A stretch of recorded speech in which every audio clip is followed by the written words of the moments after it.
My guest today is Elaine Bush, and she has a new book coming out. It's called The Unexpected Year.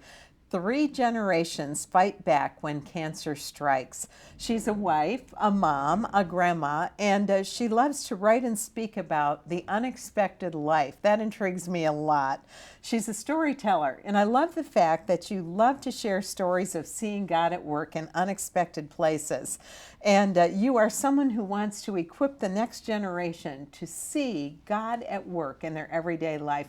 Welcome to the Speak Up Conference. Thank you so much. It's such an honor to be here, and I'm excited. Well, we're excited to have you, and I'd like for you to just share with our viewers something about your life. Who are you? Okay, well, as you've said, I'm a most important role, probably wife, mom, grandma, but I'm also a retired teacher. And one of the things I would always teach my students is you need to tell your story. It's through our stories that we share God's amazing grace. And God gave me a new assignment in retirement, and that was to share our story of one of the most difficult years we've ever lived, but also one of the most wonderful, where we learned so much together as family. What prompted you to write a book? That's a very big step, and I know it takes a lot of courage. It really is. The short answer is my daughter told me to. The longer answer is just that I realize that God taught us so much, and I've met so many people struggling with the issues of cancer, and it impacts the whole family. Cancer is a joy sucker, and it impacts the adult children and the grandchildren.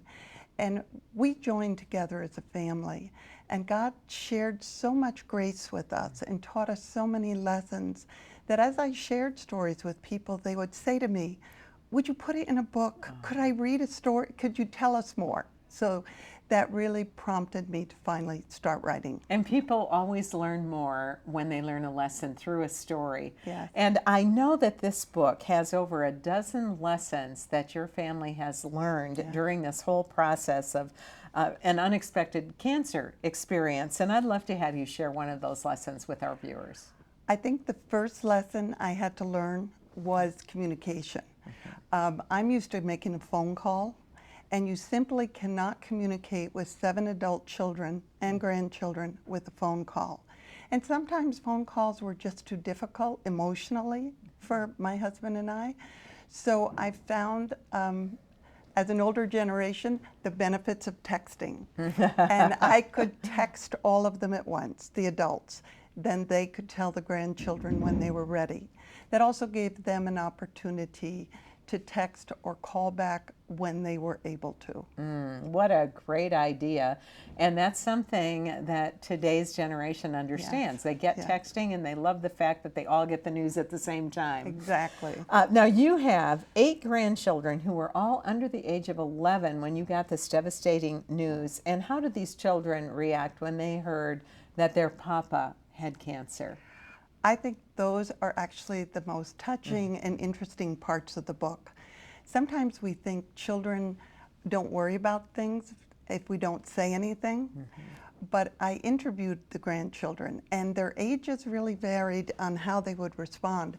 The 6-year-olds were most concerned that Papa wouldn't be funny anymore, because Papa is silly with them, and they wanted to play. The older ones had a greater sense of the seriousness.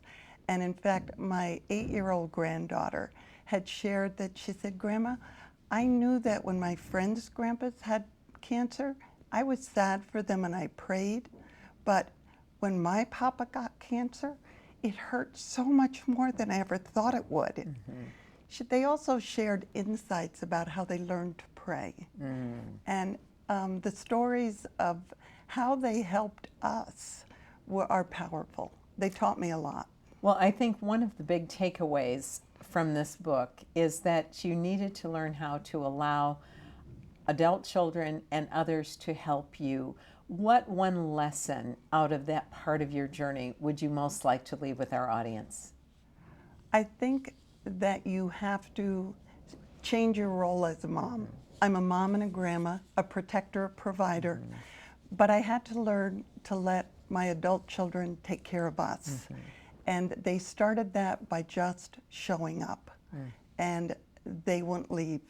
And they stayed with us. And there are a number of stories about how that was an enormous help. Well, I'm eager to read this book myself, and I want all of our viewers to know that you can get more information on this book and about the ministry of Elaine Bush at her website, elainebush.com. And I want to thank you for inspiring us today and encouraging us to know that not only is cancer survivable, but that when you have family around you, it makes everything easier, and that support goes a long way to helping us know how to understand the love and care of God as well. Thanks, Elaine. Thank you, Carol.